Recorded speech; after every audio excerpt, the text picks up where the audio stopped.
is Officer Keith Garland. I work out of District 5, and I'm one of your community liaison officers. And I want to welcome you all to District 5's March Crime and Safety Meeting. So thank you so much for showing up. I just want to go over some things real quick. Captain Sharonda Grant will not be here today. But in her place, we're going to have Lieutenant Norberg here. Yes. She will be giving you guys our crime stats. Before that, we're going to start out with having our guest speaker come up here, Mr. Neil Ramey from Mentor Greater Milwaukee.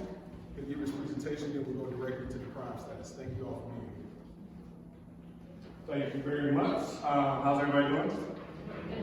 Good. So, pleasure to be here. I'm actually filling in for one of my counterparts who does this. So, I'm going to just try to take you guys through a little journey about who we are, what we do at Mentor, and then how we can potentially partner with the community as a whole. So, if you're not really familiar with Mentor Greater Milwaukee, here's our mission, right? So what our mission is really what we do is we help mentoring programs throughout the county by building up to the capacity, right? And that looks like in many different ways, and we'll talk about that. So there may be some possibilities and opportunities to partner with you, your organization, the communities you're in, or anything like that. So I like to give history so you guys get an idea of who we are, what we do, and how we came to be. So Mentor Greater Milwaukee is actually part of a bigger affiliate. So there's an affiliate organization out in Boston, Massachusetts. They're called Mentor, a national partnership. They formed about 30 years ago. Well, about in 2016, approximately, at the time, Mayor Tom Barrett, and then we had, at the time, our school superintendent, Dr. Darian Driver. They heard about kind of this mentor thing, right? And then they said, I'd be interested in bringing that here to Milwaukee. But what we did was, a lot of times in Milwaukee, we know we work in silos, right? Like people bring things to the city, and we don't really work together. Well, what we wanted to do was make sure before Mentor came here, we actually sat down with about 13 other mentor programs throughout the city. And we said, we have this idea. We think it'll work, but we want your opinion. So we have Boys and Girls Club, Big Brothers, Big Sisters, Running Rebels, Pros for Teen Girls, a number of mentor programs already existed. Sat down and said, what do you think? Ultimately, they said, it's a good idea because there was still a lot of unmet needs around mentoring, right? So, fast forward 2017, the city of Milwaukee, MPS and Milwaukee Bucks came together and said, we want to kind of be founding partners to make sure they can start, right? So that's how Mentor was launched here in the city back in 2017. So we have 4 main priorities, right? When you think about Mentor Greater Milwaukee, the first thing I want you to realize is, one, we don't have like a group of kids and a group of mentors we bring together, okay? Our job is to support nearly 120 different programs throughout Milwaukee County, and surrounding areas in these 4 priority areas, right? So the first one is how do we provide training, technical assistance, and support to mentor programs?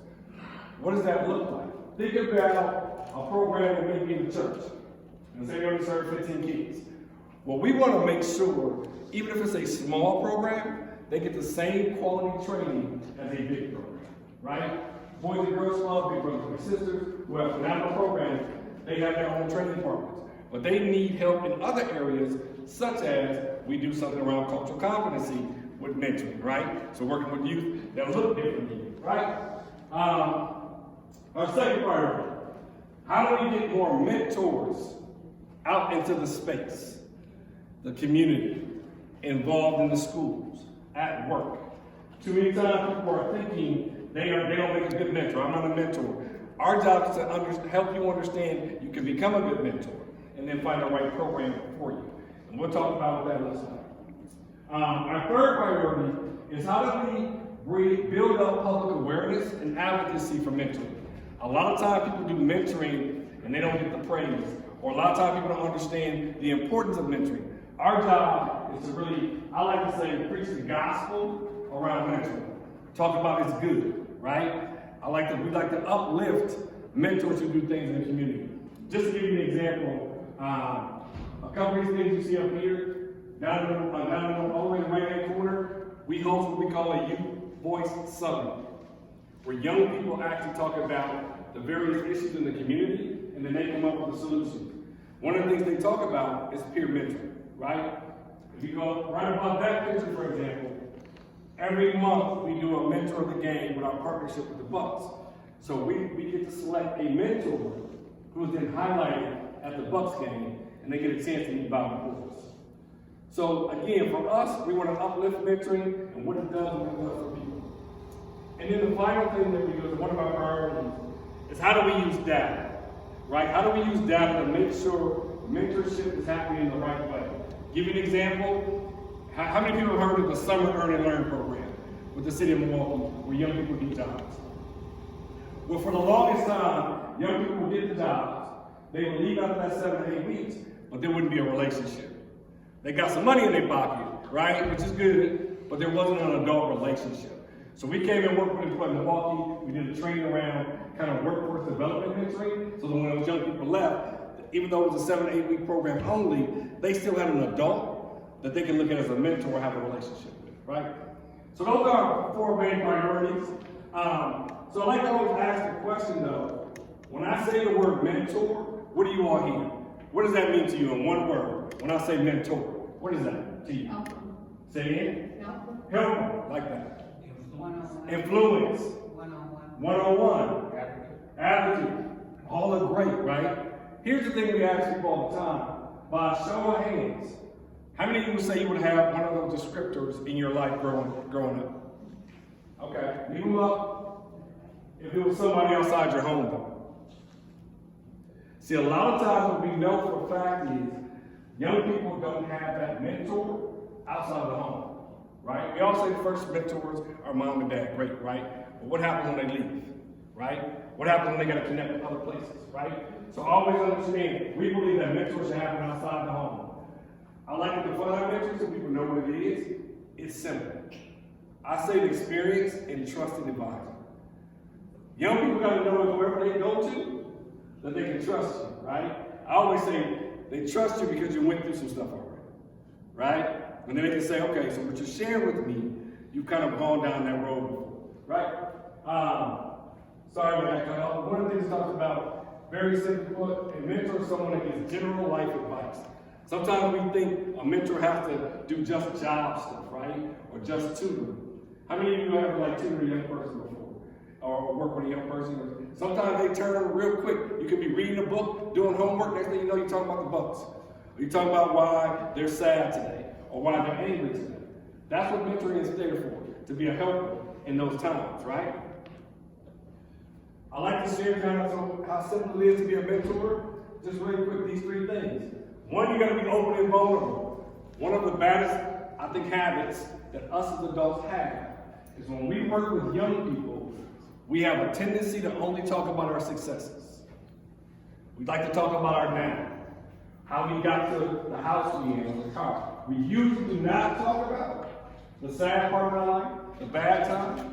But to be a great mentor, you have to be open and vulnerable to talk about all of that, okay? The second thing, you gotta be willing to share that story.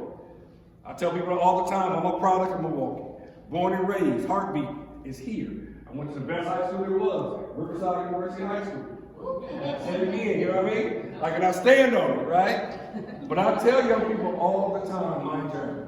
When I lived on 32nd North Avenue, right? What that felt. Then when I moved on 49th Campus.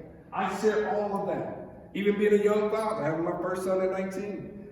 You have to be willing as a mentor to talk about all of you so they don't think something's wrong with them.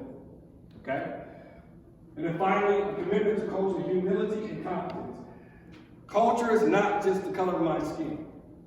I just want people to understand. It's where I grew up. It's where I went to school, right? It's if I had money in my household, if I didn't. That's a sense of culture.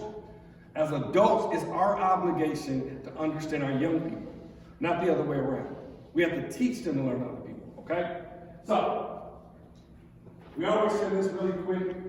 It's about a mentoring mindset, and I'm not going to go through it. I have a very short time frame, but nonetheless, remember these things right here.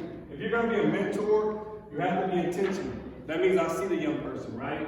I got to be developmental. I'm here to help you, right? Supportive, I got your back.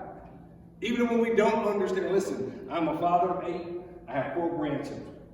I swear to God, I don't understand half the things these kids be talking about. I'm not gonna lie, I don't know. And I'm a hip hop junkie, I grew up off hip hop, I'm a B-boy. But this hip hop now confuses me. But if I'm truly here to help and be communal, that means I gotta pause and be like, hey, talk to me. Let me hear, let me learn, let me help. I have to pause in their moment, all right? So, why mentoring? Why is this important? I always tell people the numbers don't lie.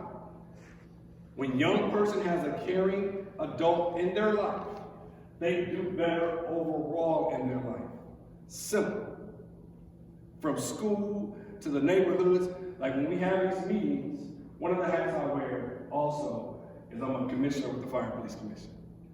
So I actually get these reports all the time. And everybody always is upset and angered and disruptive about the kids. Like when the Kia Boy situation was coming out, everybody was fussing. But then nobody want to talk to the kids. Then nobody want to have a conversation with the babies. Sit down and talk with them like, hey man, come on, let's talk. Why are you going through this? Because if I can be a positive role model in your life, I bet you I can change some of the issues, right? So that's why I say it's important, because when you have a mentor, they're going to do better, period. One of my favorite points I've always said is this: if a young person has a mentor in their life, 90% more likely to become a mentor long term. We call it the gift that keeps giving. Somebody helps them, believe in them, they're going to want to go help somebody else and change their life. Okay? So, really quick, I want to go through this. We try to make it easy for people to become a mentor, as well as we try to make it easy for parents to find mentors. So if you went to our website, we have something that we have that's called a Mentor Connector. www.milwaukeementor.com. You can find where it says become a mentor, right?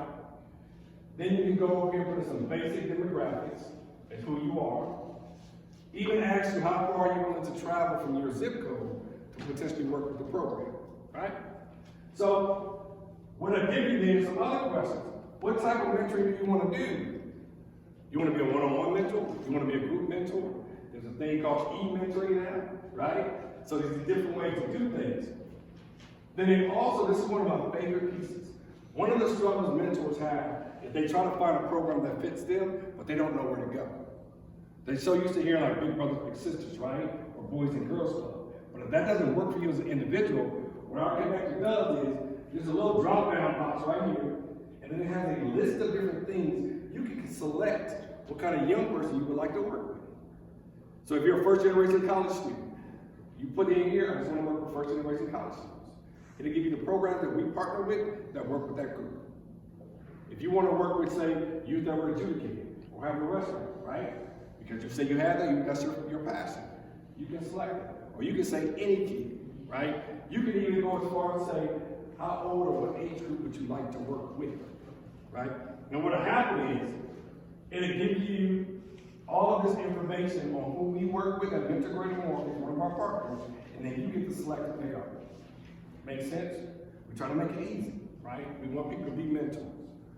And then I want to just leave with this idea of how can we partner, right? So I want you to think of self. I want you to think about your community. I want you to think about your place of employment. Anything that you think there are people that might want to be engaged in mentoring. The first thing is community partnerships. Host something like this. If you have a place where you want to find people want to learn more how to be a mentor, invite us. We would love to come and talk about kind of what I just did. We can even make it longer and more interactive, but this is just really informative. But our job is we want to get more and new mentors out into the community, period, right? Program partnerships. We want to help organizations who are, say, been doing mentoring forever, but haven't formalized. We want to help them become more formal. Make sure they have all of the right training. Make sure they are equipped to be a mentoring program, right? So, think about youth partnerships. Every year we host what we call a Youth Voice Summit. The last 2 years it's been at the Phi Center. But it's an opportunity for young people to sit amongst young people and talk about solutions that the community talks about. We hire interns that work with us from June to the end of August, and their whole job is to learn how to help facilitate these conversations.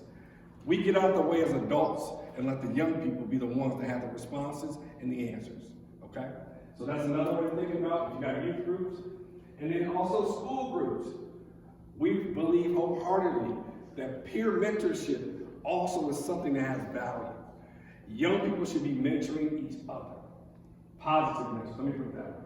Because it's negative, right? Like, is it very important that we train young people on how to be positive peer mentors for their circle, okay?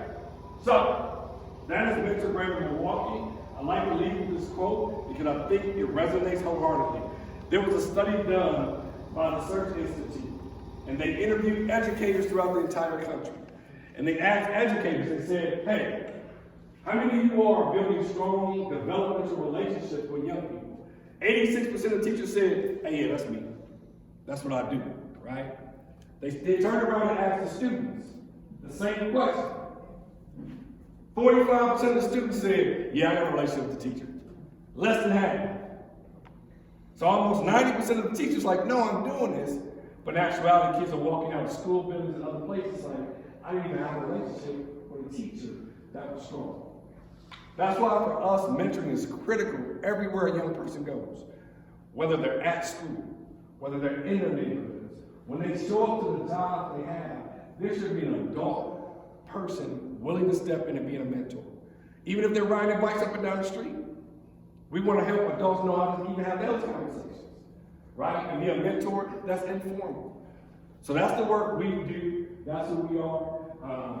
Any questions for me, you can scan the QR code. There is kind of just a box that asks if you want to get in touch with us.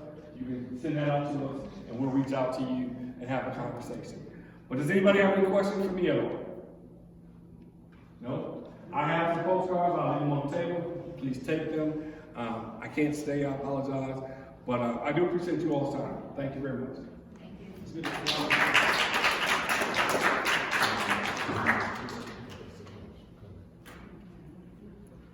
I'll place these right here, like I said, if anybody wants to learn more.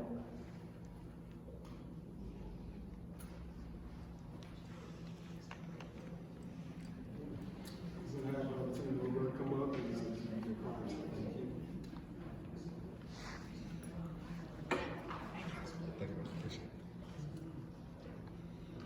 Good evening, everyone. I'm not Captain Sharonda Gray. I'm Lieutenant Norberg. I came to District 5 about a year ago as a promotee to lieutenant. I worked late shift for a year now. About 2 weeks ago, I went to early shift. And this week, you're acting captain at District 5. So I'll just show you some of the crime stats that we have here.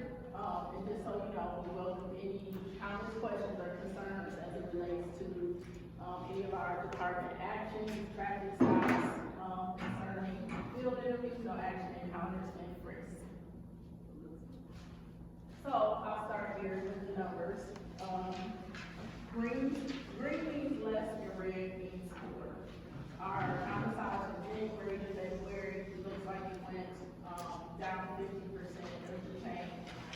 Rate pretty much stayed the same. Robbery stayed the same. Also, our aggravated assault, unfortunately, went up throughout the month of February from January. No change in our human trafficking, overall violent crimes, and if you look over to the other side, you're right. Homicides from 2023 to 2024, same time this year. There was a change of 25%, meaning that it went down 25%, rape 8%, went up robbery 24%. In the green, aggravated assault 18%, and human trafficking, like I said, it stayed the same, and those are your total of violent crimes for January, February. For our property crimes, burglary looks like January to February, 98 to 112. It went up 14%, burglary 3%. Also, thefts were down 24%. Auto thefts were down also 21%.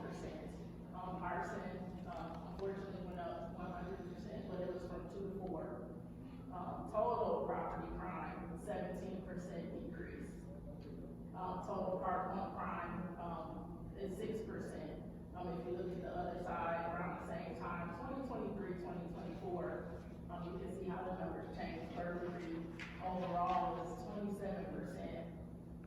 If there was an increase this year, that's down 5%, auto thefts 8%, and arson 100% again. And total property from year to year date is staying the same.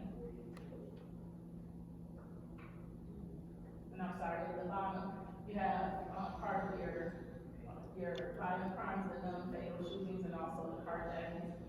The non-fatal shooting in January, February, 43% up, and carjackings are actually down for 33%. Year to year, same time, non-fatal, minus 23%, carjackings down 17%. I have a question on this. Go ahead. Recently, a car was broken into, they weren't able to take it, is that still considered a carjacking? That would be the attempt auto theft. You said they weren't, was it somebody in it or just the parked car? It was parked and they messed up the steering column and everything. Okay, yeah, that would be an auto theft.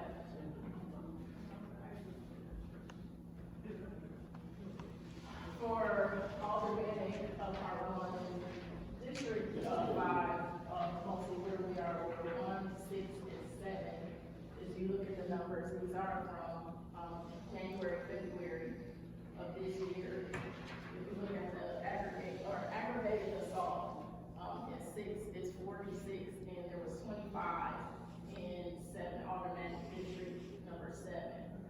So again, if you look at the total violent crimes, throughout the districts 1, 3, 6, 7, and 15, numbers range 16, 5, 59 being the highest, and 6, and then number 7 comes in second. Here are your auto thefts. Here, I don't know what automatic district you're in, ma'am. 6. So there's your auto theft at 28 during that time frame. Again, you go down and look at your non-fatal shootings, 2, 1, 5, 2, and 0. And then your carjackings, 3, and automatic district 6. If you look at the other side, we have, all of our shot spotters. We did quite a few shot spotters. Highest, being in 6 again. Trouble with subjects,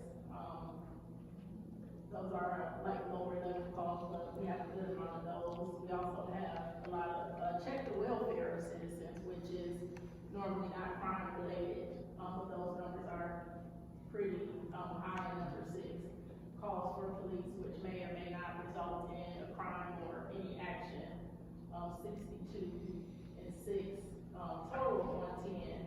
You have batteries, 7, 165, 19, and 9. Direct complaints, 96 total. Entries, which is, an entry is your burglary, pretty much. 87 total, with the highest being over in automatic district 6. When you go to subject with gun calls as well. You can look at the numbers here, there's 69. Can you guys see that back here? Or am I just reading it off? Oh yeah, you have the packets to follow along. So, our top 10 total, that is 1,000 calls in District 5. Top 10% is coming in at 52%. 6 is actually at 48%. Total calls for service during our time, 2,033 total calls for service. What's a situation with trouble with the subject? It varies. It could be, say someone might be loitering outside of the store owner wants them to leave. Could be trouble with juveniles, just kind of low level, not necessarily committing a crime or doing anything, but something the citizen or the caller wants us to check on or disperse for them. So I had another question. In the slide before, you had human trafficking. Yes. I know it's good you had 2 zeros. How do you define that? Is that number of people that are trafficked or the individual that's doing the trafficking?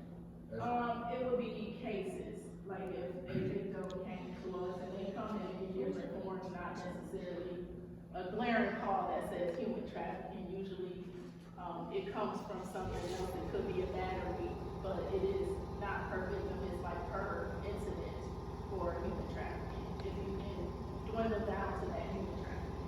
So it isn't necessarily the number of people being trafficked, it's incidents. It would be the incidents, yes.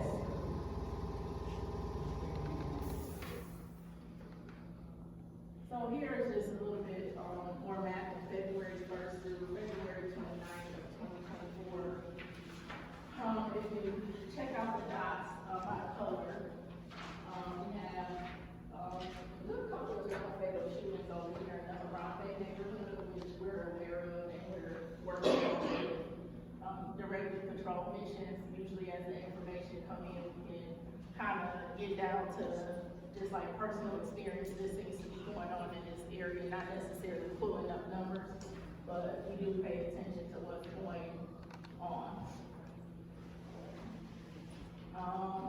Homicides and firearm related, there was one. Aggravated assault 85, which could be firearm, domestic violence related. The arrest is a total of 18. Location for these aggravated assaults, the highest number is within a residence. Next, it would be on the street, other or could be in a business.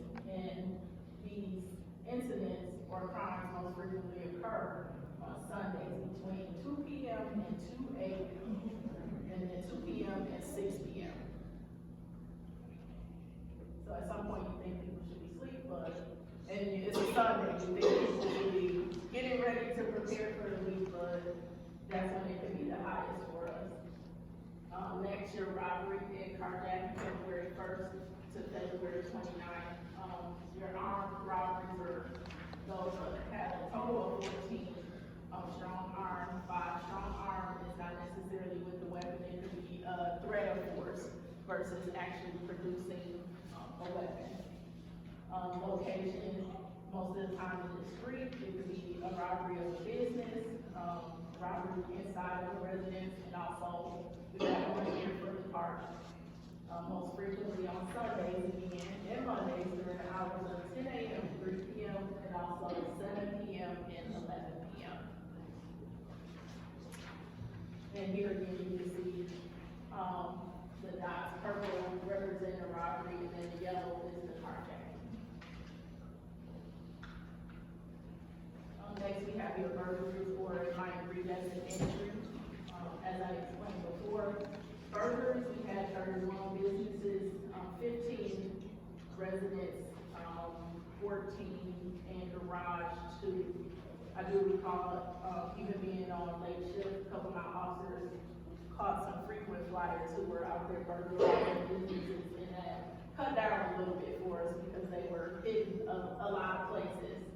But through the officers' good work and matching up photos and gathering information, two people were actually taken into custody. I can recall top or items mostly taken: radios, TVs, consumable goods, computer hardware and software. Methods of entry, including broken, cut, smashed glass, pry or jimmy, say like a window or a door, or sometimes unlocked where there's no force used. They basically walk into an unlocked door. And that could be your, people just going around checking doors and they find one and it's open and it's unlocked. Most frequently occurs on Wednesday during the hours of 12 a.m. and 4 a.m. And we've had 4 arrests, and that probably includes those burglaries I was just speaking about other businesses. Is there a reason Wednesday? I can't say it's a real reason that it's on Wednesday. I guess we have to look at some interviews, and whoever we've arrested asked them why did they pick Wednesday, but I don't have a good reason as to why it's Wednesday. But that's just for this month, though. That's We're for not gonna take a change. Right, that's for February. On this map, your teal represents your auto thefts. So it's a little bit concentrated in the Harambe and River West area. We have 46 auto thefts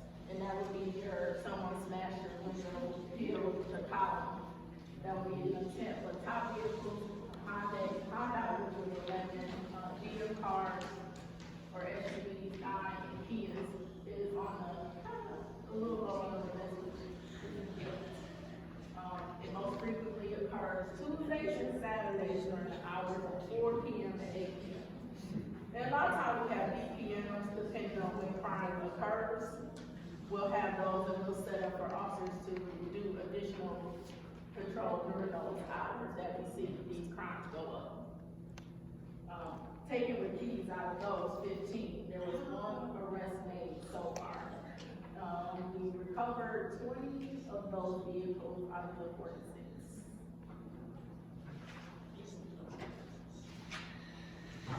This map represents our traffic stops and shots fired February, approximately 4 a.m. to February 20th, 2024. So, on the left side, these are all the traffic stops that have been conducted, within our district. Again, on the other side, there's a small concentration of shots fired calls. I know we don't have shots fired everywhere in the district, but those shots fired is actually someone calling saying that they heard shots fired versus our shots fired system like picking it up.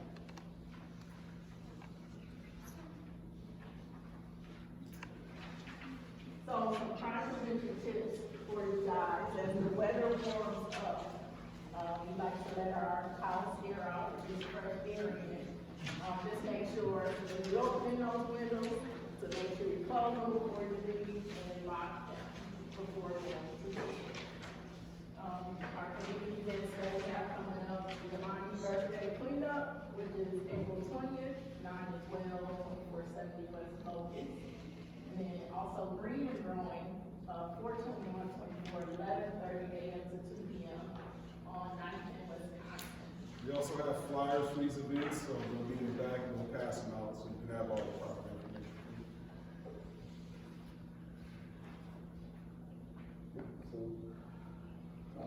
In this series, we're going to talk about our next crime and safety meeting, which will be on April 3rd. It's always at 5:30, the first Wednesday of every month. It will be at the American Black Holocaust Museum at 401 West North Avenue. Does anyone have any specific questions, anything that's not covered on the PowerPoint that you might want to ask us? Have you noticed how when it's too early, but all these, like, I don't know what they call them, road blocks and concrete things they put up? Have you noticed any changes, like stops or speeding or anything like that since those were going up? I mean, I know main streets that You mean the push out? yeah. Things that, I don't have the numbers as of yet, if there's a real change or if that is preventing anything. When I drive, I know some, so. We've heard mixed feelings from the community about them. Some say they are very productive, some say they might cause a little bit of issue. People swerving around, but overall, I've heard that actually been working, but I don't have the exact numbers. We don't have the numbers for them. I was just wondering who's responsible for tracking it. The city for the mayor, right? Yes. That's a very good question. I think it just will have to be a comparison between like crashes or in that particular area or those streets where things occur, that they're not occurring anymore, or they slow down the amount of crashes or versus dropping in the air. Yes, Ms. Cox? Generally speaking, before those mediations are done, they do speed studies for the blocks that they're on. So they know the traffic count, they know the speed that is usually held on that block. And recent studies by Department of Public Works have revealed that they do believe that all of the stuff that they put out has aided in a decrease in speed and accidents. Thank you. Any additional questions? If you don't have any questions right now, you can always put us aside once the meeting is over. We can talk to you more